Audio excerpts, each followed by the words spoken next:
Maya, Fortio. Gather round for the show! Sit down, you're in front! Son Invictus! The Atlantic.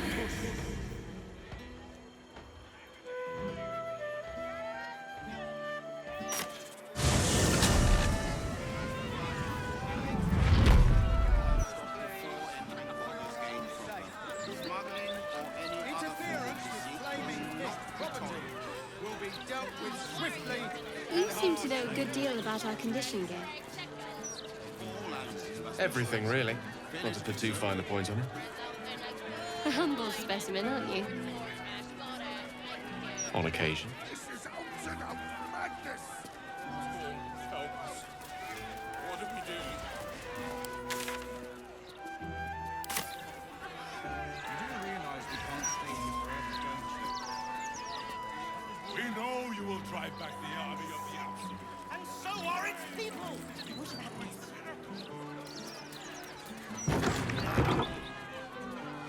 Mistra's likeness. It's been some time since I stood before her in a place like this.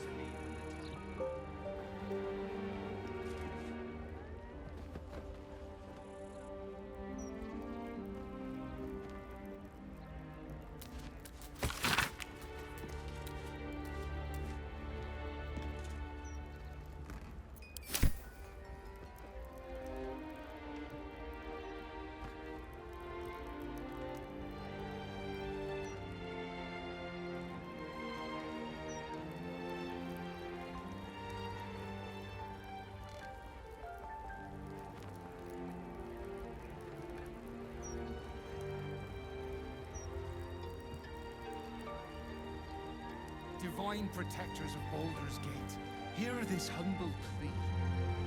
Shield our people from the depredations of the absolute heretics. Bless them with the strength to endure and the courage to resist. So may it be.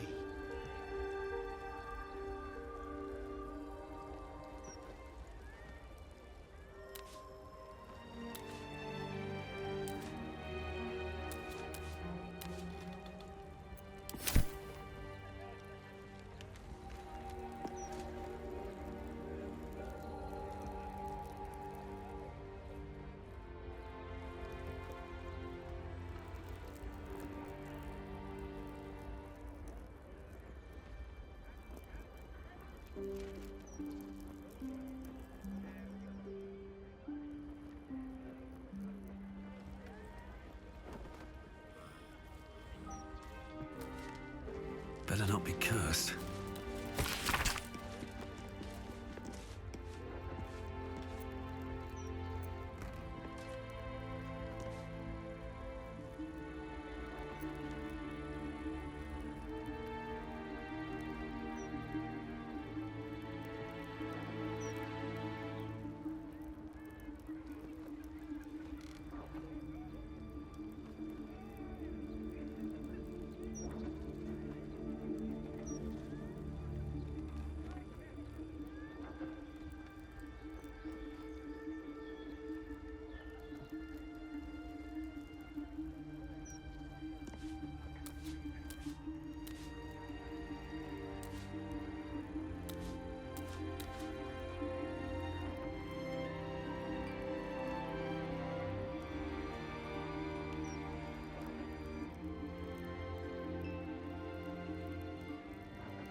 Divine protectors of Baldur's Gate, hear this humble plea.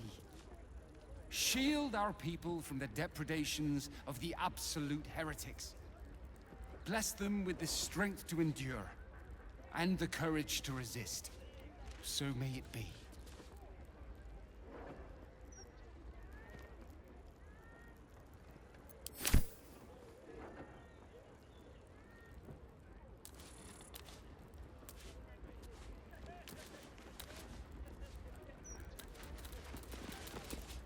You see an altar dedicated to Selûne.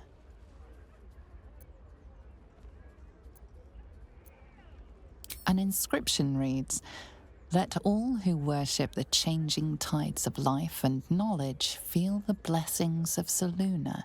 Trust in the purity of my light. See the constancy in its inconstancy, and you will be guided aright."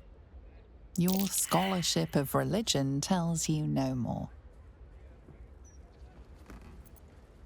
I'm ready. Whatever it takes. Selûne. You feel the chill gaze of the Moon Maiden upon you. Selûne welcomes you.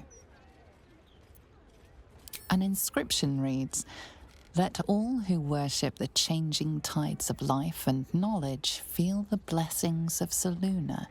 Trust in the purity of my light. See the constancy in its inconstancy, and you will be guided aright." As a moon-bathed cleric, this is your moment to bask in her lunar light and imbue your spirit with her majesty and grace.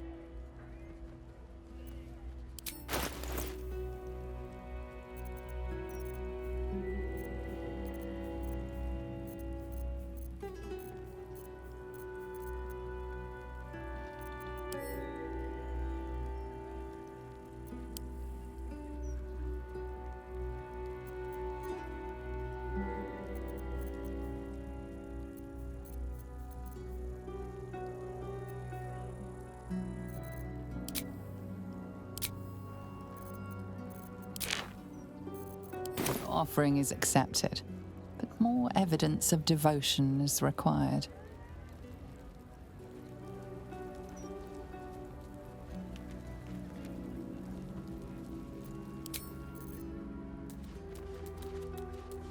Still breathing, despite everything. Breathe deep and move. Here goes nothing.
You see an altar dedicated to Tyr. Tyr, the blind god, offers justice to all, innocent and malefactor alike. The law dictates what is right, be that reward or retribution. His unseeing eyes are a testament to the lawful life he lived and what it cost him. Make a sacrifice out of your own pocket and you may yet be blessed. Anything of use?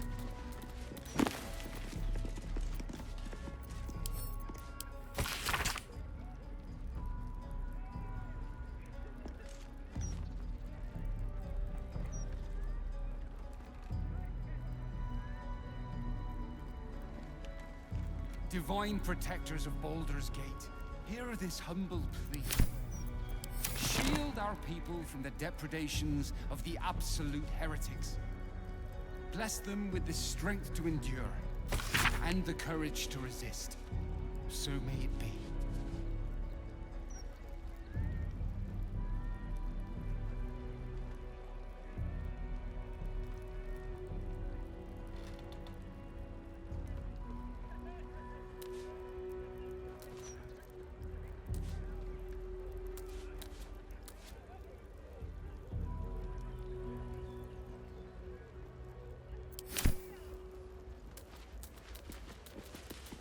You see an altar dedicated to Helm the Vigilant.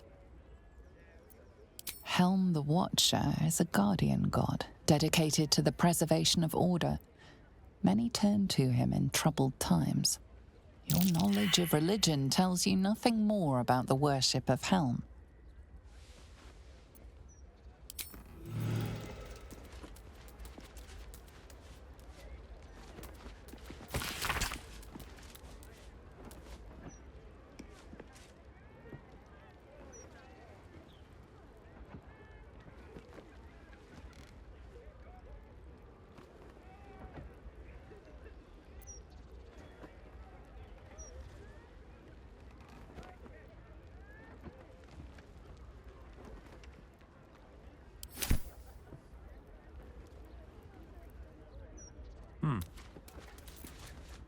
Faithless creatures seldom cross our threshold, Oathbreaker.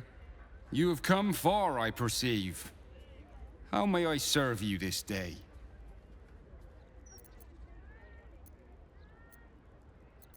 I am Vicar Humbletoes, guardian of the Stormshore Tabernacle. I keep the peace in this sacred place and guide those in need. Here, clerics may commune with their gods, and even hear their responses, if they are so favored. I am also granted the power to provide holy resurrection through sales of revivification scrolls. Of course, my child. Within limits. Behold my wares.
This altar isn't dedicated to a single god, but instead acts as a conduit to many.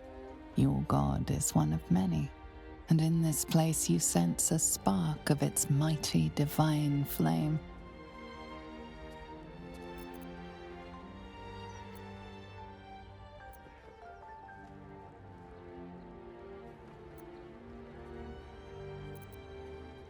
It reads, "Show your devotion with an offering in your God's name. Blessings may follow." The gods are ready to receive your joyful donation.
Your offering is accepted, but more evidence of devotion is required.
There she stands, just as Elminster promised.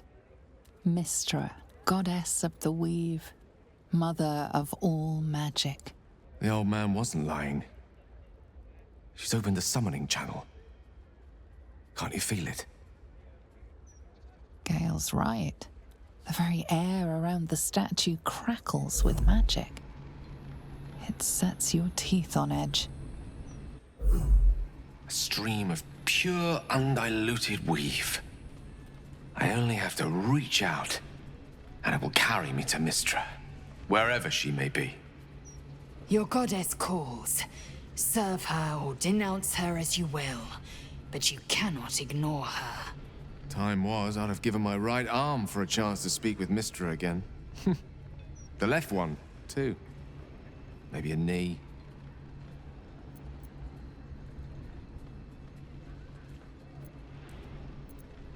Am I?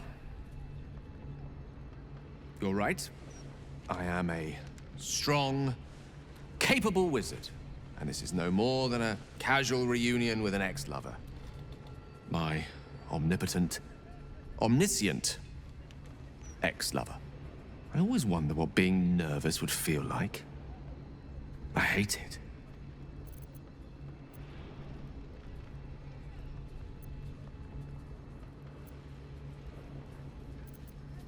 During my time locked away in Waterdeep, I prepared a quite comprehensive speech for her on the subject of our former relationship and the manner in which it ended. Alas, recent events have rendered the majority of it moot, so I'm gonna have to improvise. Unless you have any words of wisdom to impart before I go.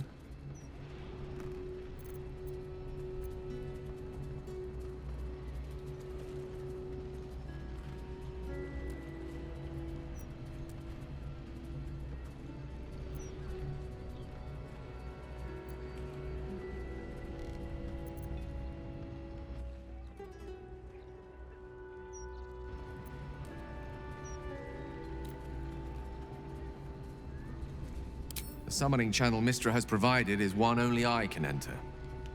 No matter how much I prefer not to face her alone.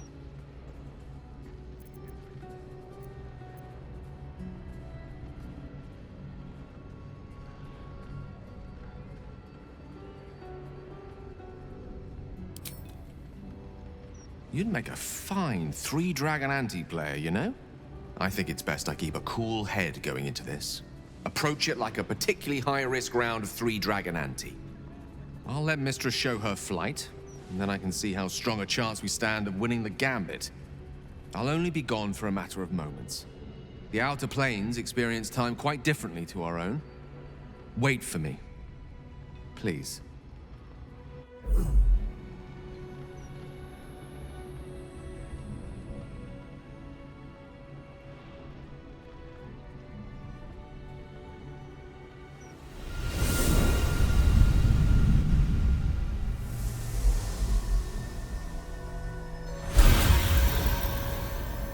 Gale of Waterdeep. You look well. As do you. But I assume we're not here solely to exchange compliments. So why am I here?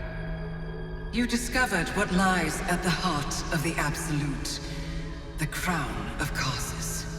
And you disobeyed my instruction. Why? Because you had no right to ask that of me. You cast me out. Remember? You were my lover, my chosen. Yet still you know so little of me.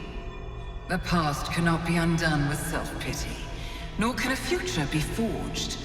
Only with the truth will you see the way ahead. The fragment of magic you tried to return to me was not of my creation. It was the Karsite Weave. It is a corrupted, half-born magic, wrought in the brief moment Karsus ascended to godhood. It hungers for power, just as he did, and it can never be sated. You unleashed something that would consume all magic in existence, and yet you thought only of preserving yourself. So that's what you're scared of. With the crown of Karsus reforged, I could take control of the Karsite Weave. You can no more control the Karsite Weave than a weather vane could control a storm. That it entered your body and consumed no more than your powers was a miracle. But we will not be granted another. The only reason the orb sleeps is because I have allowed it to feed on the true weave. A temporary measure, but one that will not be enough to save us. With each day that passes, the Elder Brain threatens to become a new kind of god. Its worshippers, a scourge of soulless illithids. If you will not use the orb to end this abomination, then you must find a way to separate crown and host. When you've done this, you must surrender the crown of Karsus to me. Great ask indeed. You've given me much to think on, as you always did. So be it. Follow the needle of your own wisdom. We shall see how truly it leads you.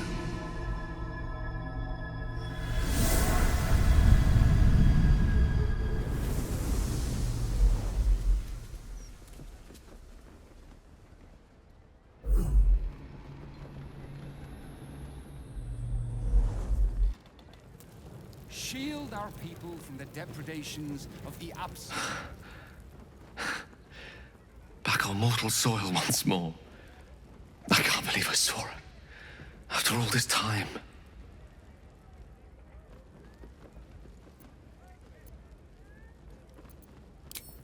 Relieved. Drained. Proud of myself for summoning the courage to go to her in the first place. And, if I'm being totally honest, a bit lightheaded. As if it wasn't enough to have seen her again. She didn't exactly summon me there for small talk. The Karsite Weave. Within me this whole time. I knew the orb was no ordinary ball of magic before it to be Karsus's malignant creation. Gods! How did I not see that?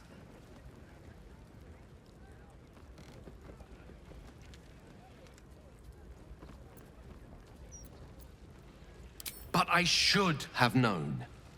What right had I to go about declaring myself an archmage when I was as foolish as a common apprentice in setting such an entity loose? At least now I'm armed with the truth. And Mistra's expectations. Sounds like the door to redemption is open at last. All I have to do is walk through it, carrying the crown of Karsus.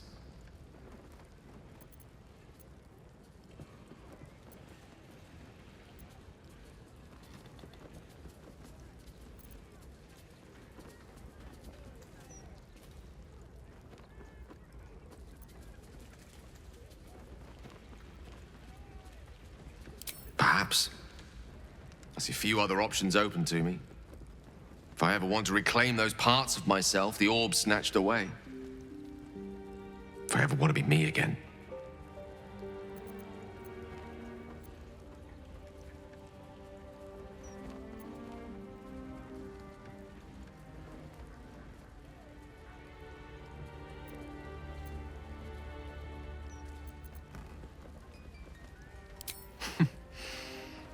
I'll have to disagree with you there. Having not one but two parasitic entities within your body does very little for one's faith in one's personality. Still, I should take the compliment with the same generosity it was given, so thank you. If I could promise you one thing in return for your faith in me, it's this. I will use everything in my power to ensure we defeat this evil. I will not let you down. Now, I believe we've a date with an Elder Brain to get to. Shall we?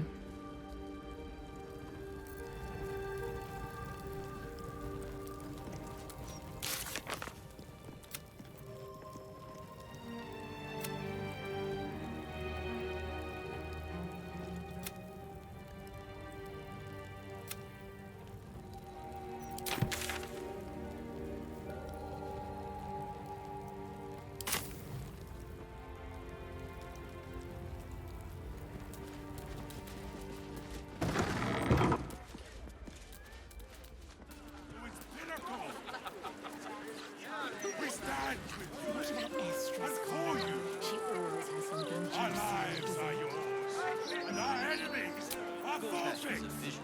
Sure enough.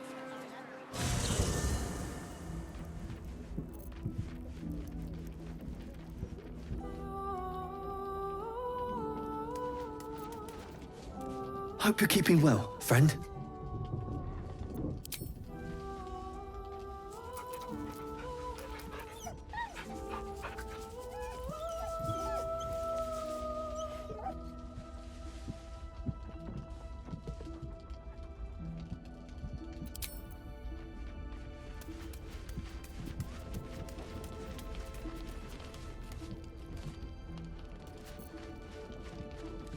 Keeping very well, I hope?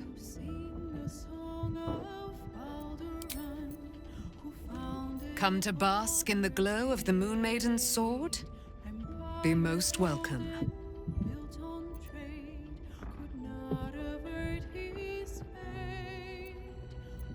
A mercenary, you say? Then I must find out who has set a price upon my head and take theirs in kind. I will sleep with both eyes open this night.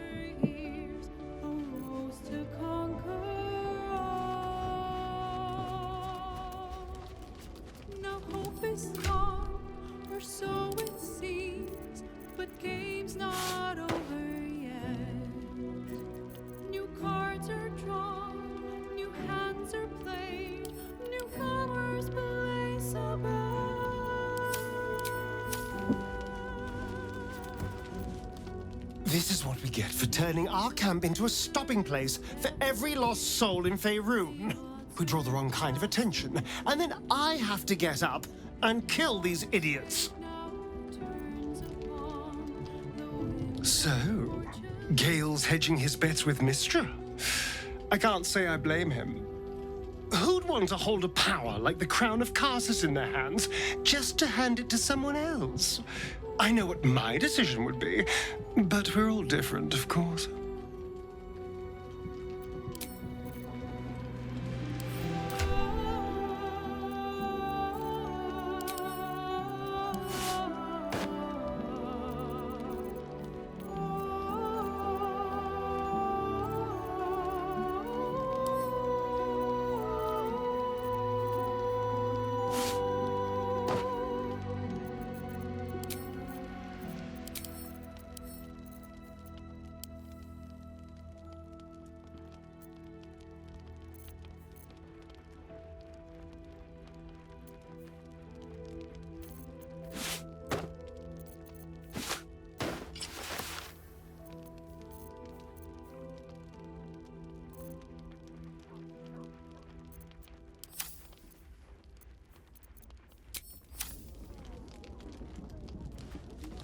How can I help?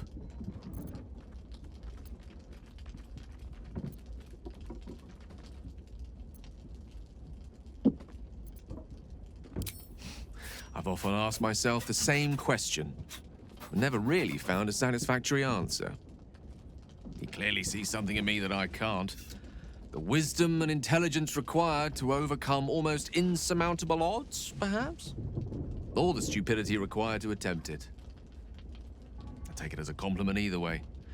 You don't get to be 13 centuries old without becoming a sound judge of character. And cheese, apparently. I regret many things in my life. Choosing to be here, intact and unexploded, is not one of them. For now, to have a few more days in your company, no. I wouldn't change a thing.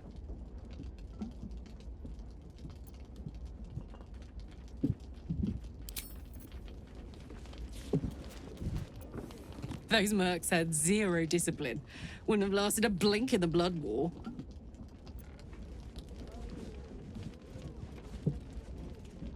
Coast is clear. We ought to get some shut-eye. Coast is clear. We ought to get some shut-eye.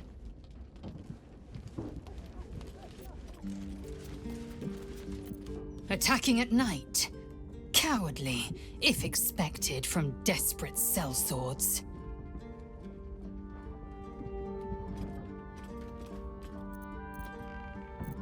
My joy, speak to me.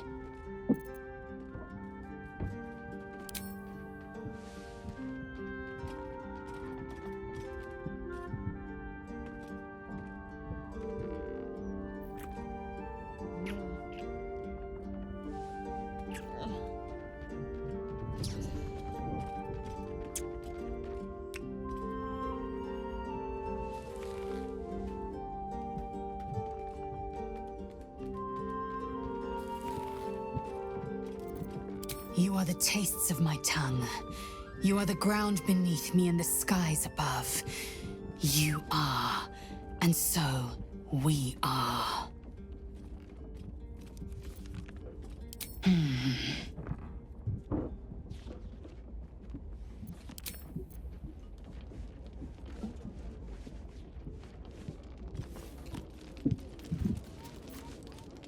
Come for a chat?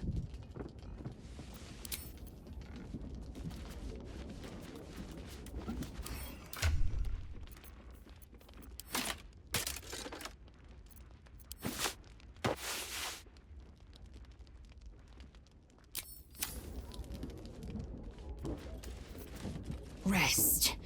Weary bones are destined to crack.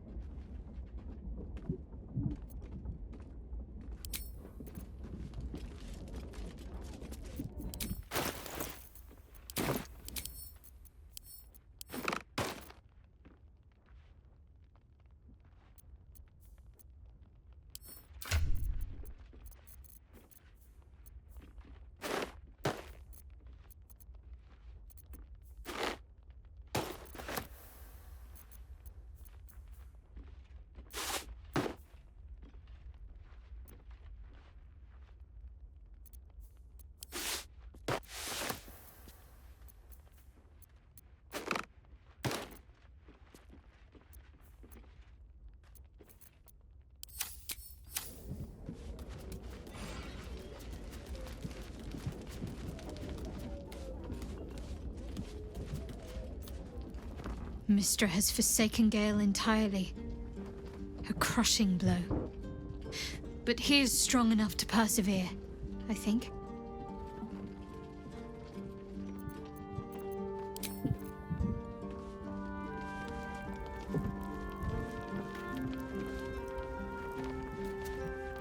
Far from me to judge Gale for playing coy with Mystra. But I will not be cleaning up whatever mess she makes of him for it. Ask it.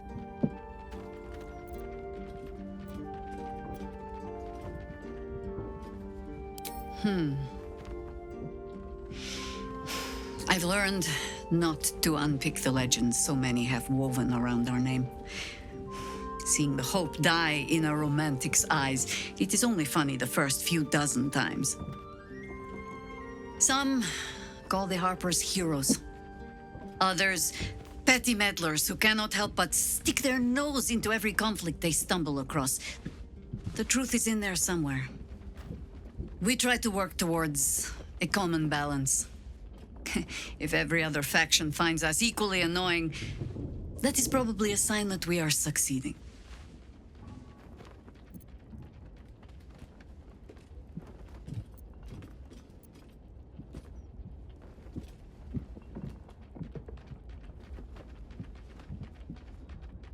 Ha! No. No, thank you. Let the wiser members of my order wrinkle their brows over that particular phrase. In all my years fighting for the Harpers, I am still never certain what the greater good means. I've learned to be content with, well, that was not so bad as it might have been. I will not bore you with a long tale. The short. I was born to a high family in Tedir. I remember little except that when my family fell, they fell far and fast. I learned young what fear and hunger make desperate people do. I learned to do some of it myself even. Until a roving circle of hedge druids found me. They raised me in the wild. But when it became clear I was perhaps not suited to a life of idle reflection, I was sent to the Harpers. To do. They showed me how to fight with sword, as well as spell, and gave me ample causes to wield them for. If I was not always the truest believer in every cause, well, I fell in love with someone who was. And that is almost the same thing.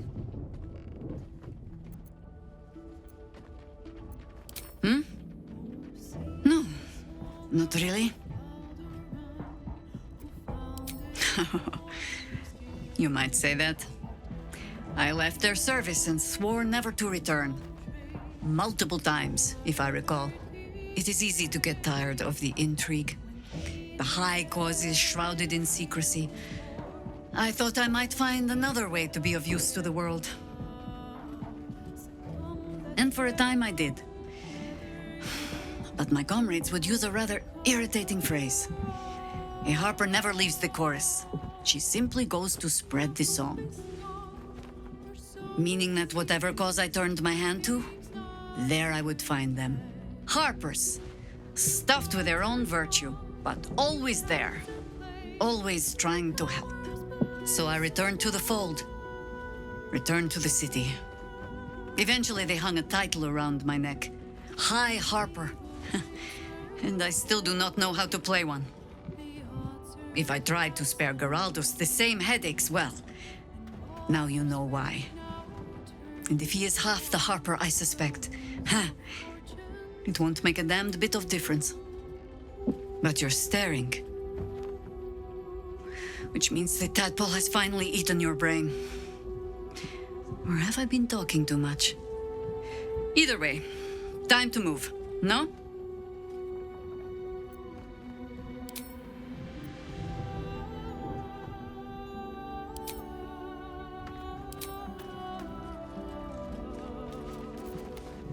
This crown seems too powerful and dangerous an object for mere mortals to possess. Too dangerous even for Mystra. But I would sooner trust it with a god than with Gale.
time to dally.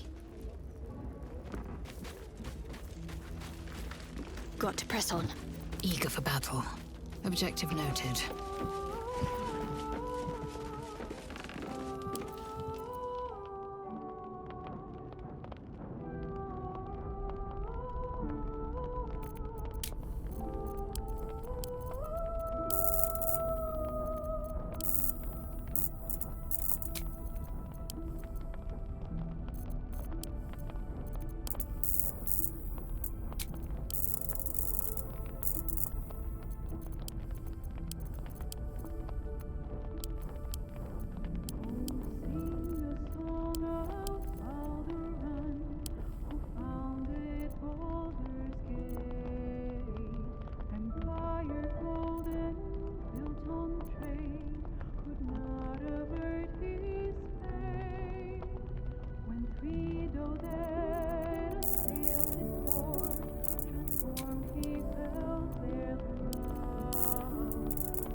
Sing a song of Baldur, who founded Baldur's Gate, and fire golden built on trade, with not a virtue straight.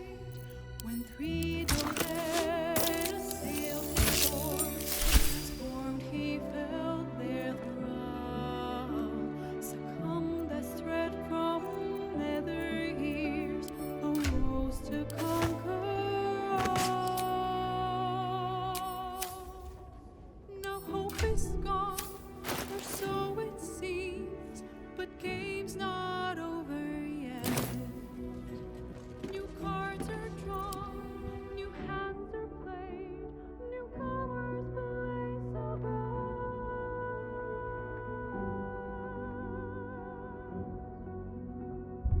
Evil wizard, devil gift, the odds are cast anew, and Baldur's fate now turns upon the whims of fortune's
Shouldn't have wished to live in more interesting times.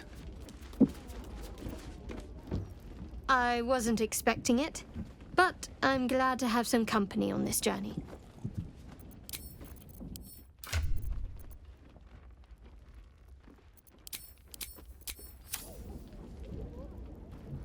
I wasn't expecting it, but I'm glad to have some company on this journey.